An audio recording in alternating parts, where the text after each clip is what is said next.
Olá, você já chegou até aqui. Essa é a aula 7. A gente vai falar sobre o processo de transição. O que será que o governo pensou para a gente mudar tudo isso? Todo esse cenário, todo esse manicômio tributário, para ele migrar para o IVA, para o IBS, para o CBS, para o imposto seletivo e para a contribuição estadual, né? Então vamos lá. Agora é a hora, porque a gente vai entender, e essa é a maioria dos questionamentos, né, dos empresários, dos nossos clientes, como que vai ficar tudo isso, né?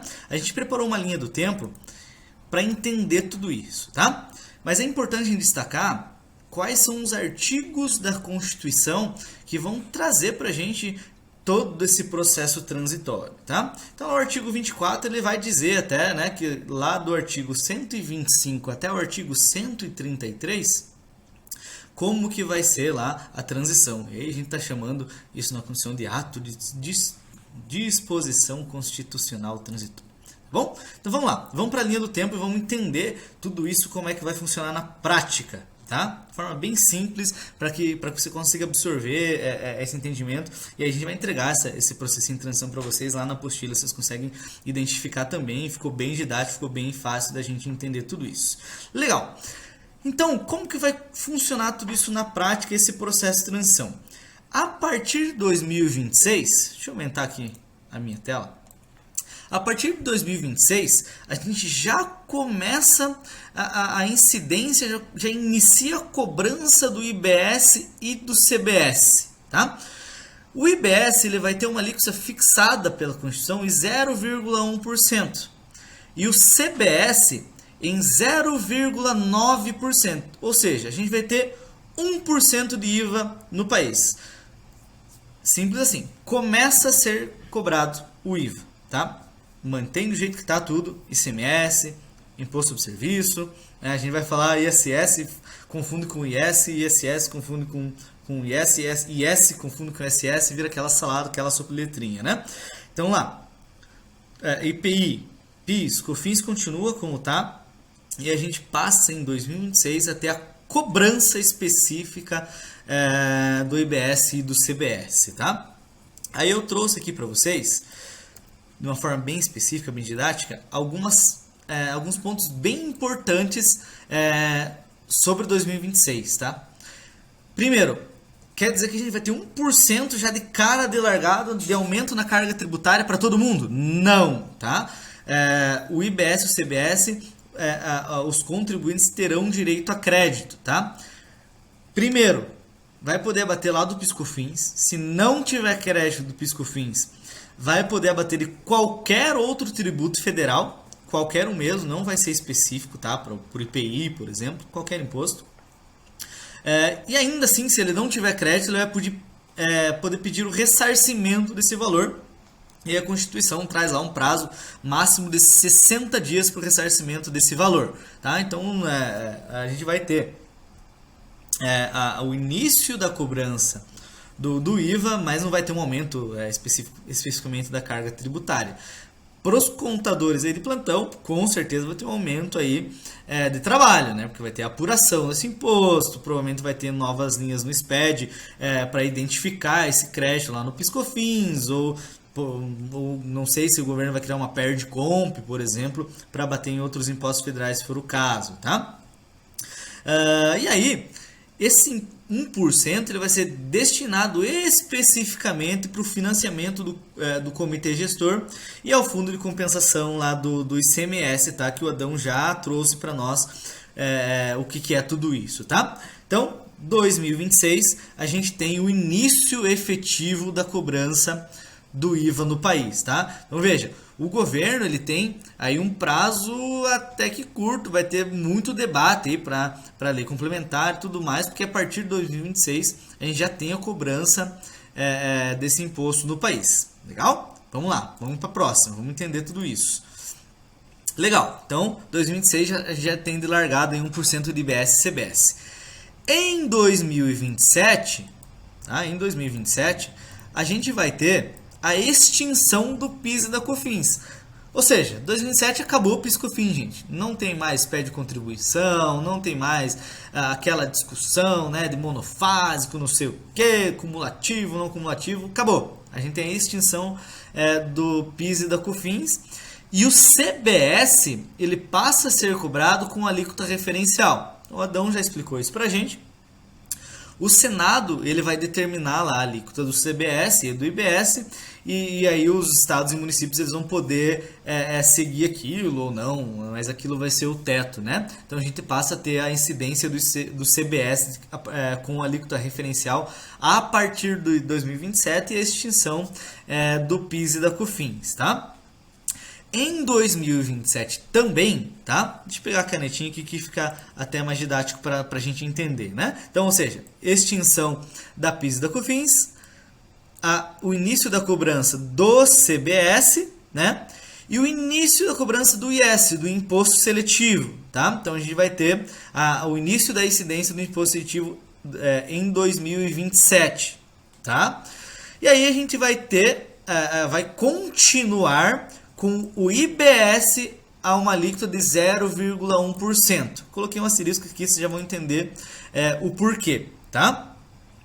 E aí a gente vai ter a redução do IPI a alíquota zero para todos os produtos? Não. Coloquei um asterisco aqui para a gente entender também. Mas a Constituição já determina que o IPI ele vai ter alíquota zero para todos os produtos. Mas por que ele não vai ser extinto já de cara? Vamos entender tudo isso daí.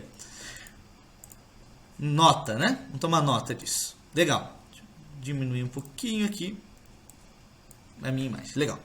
Primeiro ponto. Então, por que o IPI não vai ser extinto já nesse momento se a gente vai ter a criação do imposto seletivo, tá?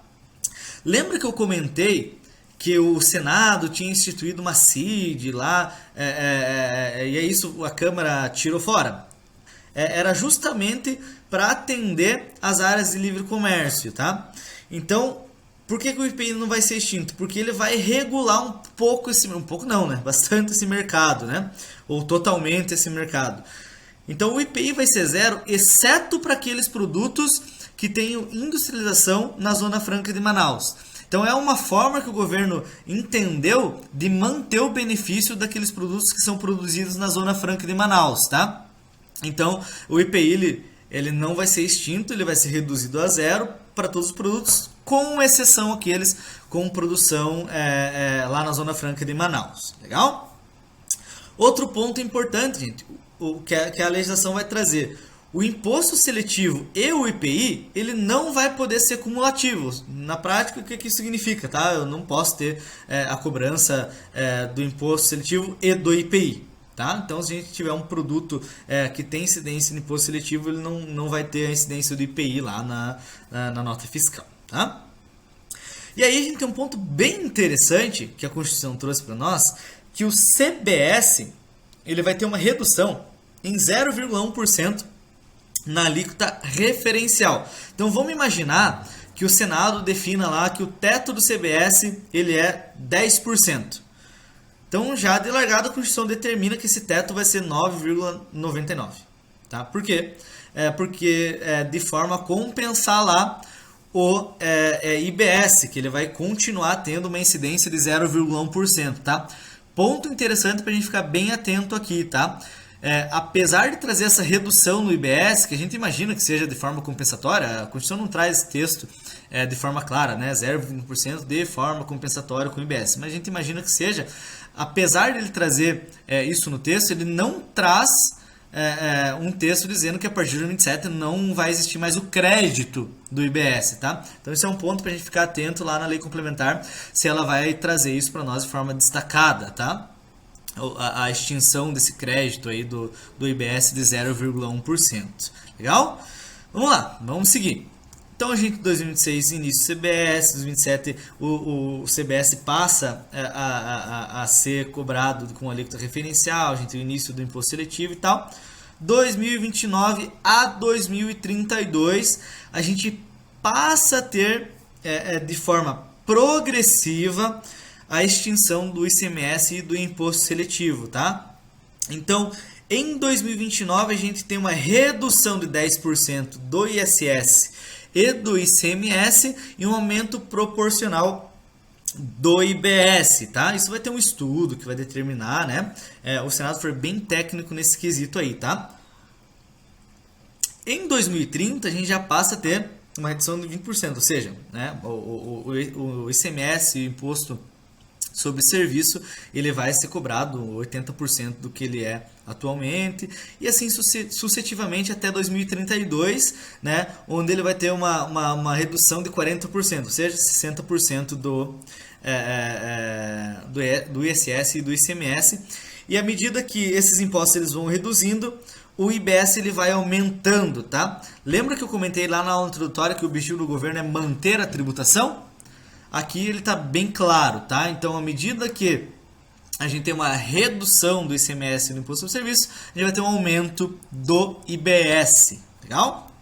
E aí, nota de rodapé, né? Nesse quesito, né? Nesse ponto, os benefícios e incentivos fiscais referentes a ICMS e ISS, eles vão ser reduzidos na mesma proporção, né? 90, 80 e assim por diante, tá? Tranquilo até aqui, gente? Vamos lá para 2033, onde a gente tem a extinção do Imposto sobre Serviço e do ICMS. Tudo isso fica para trás e a gente passa a ter a cobrança do IBS com uma alíquota referencial. Então, veja, a gente tem um período aí de 10 anos desde a aprovação, né, ou melhor, 9 anos, se a gente contar que foi aprovado no finalzinho do ano, né, a reforma tributária aqui em termos de Constituição, até a efetiva transição de todo esse processo da reforma, tá? Então, a partir de 2033 é vida nova, gente, tá? E aí um ponto bem interessante aqui, eu coloquei uma imagenzinha aqui para a gente entender que a partir desse ponto a gente começa a enxergar o ICMS, o PIS, a COFINS, o IPI e o Imposto sobre Serviço pelo retrovisor. E aí eu coloquei um asterisco aqui no IPI, por quê? Porque a gente não tem nenhum texto na Constituição que diz assim, a partir de 2033 está extinto o IPI. Mas a gente imagina, pelo texto constitucional, até da manutenção da Zona Franca de Manaus e tudo mais, que o Estado vai trazer outros mecanismos para até o fundo, a criação de fundos ali para manter a Zona Franca de Manaus. A gente acredita que no 2033 o IPI ele vai ser extinto mesmo, tá? Então, veja, a gente tem um tempo bem grande e aí os contadores, o pessoal que trabalha com fiscal, os advogados tributaristas vão poder olhar para os mais novos e dizer, né, na minha época era tudo mais difícil, você não sabe o que era o ICMS, né? Então, a gente tem a esperança que o IBS, o CBS, que vão ter, né, as mesmas características, apesar de serem impostos diferentes, né? Por isso o pessoal tem chamado de IVA dual, né? Serão mais simples de serem adotados, tá? A gente vai trazer mais alguns pontos relevantes referentes a obrigações acessórias, impostos. A gente acredita que vai ser mais simples mesmo, né? Então a gente tem esse período transitório aí. Legal? Gente, maximizar a câmera aqui. Na apostila a gente vai trazer tudo isso de forma detalhada, todos os pontos que eu citei como nota de rodapé e essa linha do tempo, né, timeline, né, para quem fala meeting, né, em vez de reunião, né. Então a gente vai trazer isso de forma bem detalhada para vocês. Fiquem bem atentos ali nesses prazos, tá, porque isso vai determinar bastante coisa no momento da estruturação da lei complementar. Isso, muitos empresários vão ter que se preparar bastante com relação a incentivos fiscais e tudo mais. Então vai ser um ponto bem interessante. Legal? Continua com a gente. Até a próxima aula.